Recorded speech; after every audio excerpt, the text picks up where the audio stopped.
Please. Hi, my name is Stephanie. I just want to say thank you for taking the time to speak with us and share your knowledge and answer our questions. I just had two quick questions.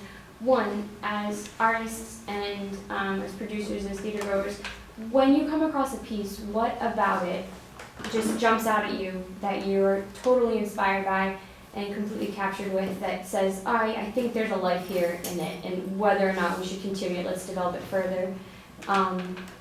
And the second question is, where do you see, like, what do you envision the future of theater, Broadway or regional or beyond? What is your envision or maybe hope for in the future? May I answer the young lady's first question? Go ahead, yeah. Oh, that's such a good question. That's all about good producing, honorable producing. To pick subject matter, be it a book, an idea in the air, a film, that speaks to you as a producer, that you want to tell to the public, a story you want to tell. That's the essence of good producing. Fran and I pride ourselves on one thing. We want to tell good stories. We want to move our audience, but we begin by moving us. Right. It's got to touch us in our minds, in our hearts, in our spirit. And everything we've done out of love. There might have been a time we did a tour because we needed the money and we might have put something on, but those turned into special events also. Bye Bye Birdie with Tommy Tune and Ann Ranking. It was a love fest. Who would think Bye Bye Birdie could be a love fest? But that one was. So you've got to start with what your heart tells you to do. Secondly, we have to sit in that theater, watching it from inception to an opening, be it out of town or on Broadway, 100 times, 150 times. Boy, I don't want to be bored. So, you know, I want to do something that excites us, that we want to go see every single night and watch grow, even with the aggravation and the tumult that goes with it.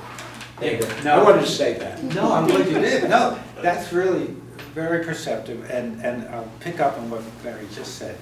When Nan and I go see shows, and if you're a Tony voter, and we both are, you have to see, you're supposed to see just about everything that's nominated. And so you have to see a lot of shows, right? And one of the things I do when I see a show is, at the end of it, I say to myself, could I get up every morning and work on that? Was that something I could work on? And it tells you a lot. If you can't, if you look at the show and you say, you know, I was bored, or I didn't think there were good intentions with these artists, they really were doing it for some other reason, or the producer was doing it for some cynical reason, or it just wasn't crafted well, it was, the subject matter was bad. If I feel that way about a show, that tells me something about that is not a kind of show I would want to produce. It's too hard.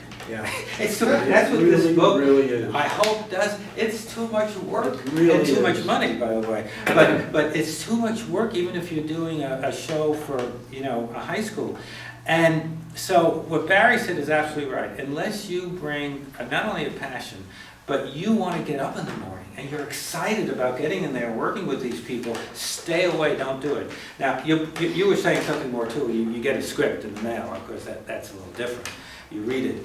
But I think you can tell, even if the script isn't very perfect, if the author has good intentions, whether they have experience writing, whether it's intelligent, you know, that's the beginning. And I think the most exciting thing to do is when you see something like that, even though it's not perfect, for a producer is to develop it. Yep. And they get people to keep working on it, right? But you have to really, if not fall in love, certainly feel that it's something you're worth getting up for in the morning. You asked another question. Oh, yeah, What's the future? Yeah. You asked that, you tell. You know, the strange thing is, the future is now, the future was past, the future is present. Theater is live, it's spontaneous, it's flesh and blood and bone, and it's been that way since, I guess, Greek times. Maybe the cavemen sat around a fire and told stories or grunted. There was always theater, and it was always live. Nothing's really changed. technology, sets move in and out easier. And Premium prices. premium prices, which are, that's changed. The prices are astronomical, and it's sad. I wish there were a way to do theater. See, a friend and I came in at the very end of the old era, the David Merrick era, where you could actually do a wonderful show for a reasonable amount of money.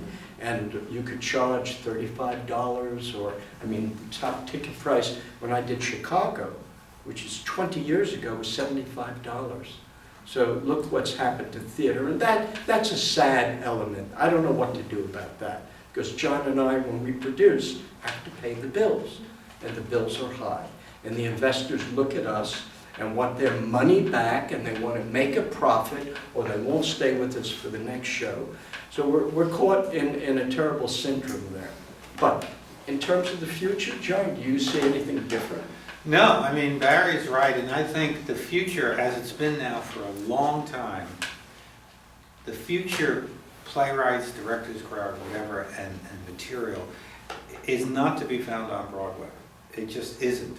It's found in the regional theaters and in the small theaters around this country. That's where the future is. You can't expect a first-time playwright or first-time director to have their show done on Broadway. It's not going to happen. There's too much money involved. There was a very famous man that many of you may know called Bernard Jacobs, who ran the Schubert organization for many years. And I mentioned this in my book. In his day, when he was the single most powerful man in the theater, bar none, between the power over the theaters that he had and the power over a lot of artists. If you wanted one of his theaters, the best theaters on Broadway, either he liked you and wanted your show in it, you just forget it. You'd have to go somewhere else. And when you went into Bernie's office and offered him a show, and I did this many, many times with clients I represented for years, a musical, he wouldn't even want to hear about it until he said, who's directing it? Who's directing and choreographing it? Now, if you didn't have Michael Bennett, Bob Fosse, Tommy Tune, Hal Prince, 2 or 3 others. Robbins. He'd say, he would haze over and it'd be the end of the meeting. And the reason he did that, he was a hard-nosed businessman. Bernie wasn't in the business of wanting to give money away or do things that were risk averse. But he was basically expressing a very, very common situation, which is unless you have people who really know what they're doing and they've done it before and they've been successful, Broadway's not for you. Now, there are exceptions. There are exceptions, as we know. And there are young writers, and some of the people you're working with are down. And Hamilton, well, of course, in the Heights was done before. But that's not where the future will be. The future is now, and as Barry said, before, now, and in the future, is going to be in those regional theaters, the not-for-profit area, the small theaters that are not meant simply to make money. They're meant to encourage writers. They're meant actually to fail, because the only way you learn is sometimes when you fail. And that's the only way we're going to keep a thriving theater going. The answer to high ticket prices and all that, I don't know. You'd have to make America great again. Maybe Trump has an answer to it. He has an answer to everything else. Yes, he does. Yes, he does. But I don't. I can't tell you right here how Broadway can reverse those wheels. We're in right now a world where the top ticket price without premium and a Broadway show, a musical, is $175, and that's terrible. That's terrible, because that means it's an elitist art form. And you go into, I was in Hamilton, I've seen it a couple times, but I went to the 46th Street Theater for the 3rd time to see it with Nam, because I wanted to see it on Broadway, because I'd seen it downtown. I looked around that theater, it was like being at the Knicks basketball game, ringside. It was nothing but hedge fund and 33-year-olds and everything. And here's a show that's supposed to be about minorities playing these roles and supposed to be speaking to young people and everything. And I know they're trying to get tickets out there, but the real message is $990 for a Saturday night ticket. Yep. Yep, and if someone is spending very little money to come see the show, that's about 20 a night. Right. The rest of it is all premium. Yes.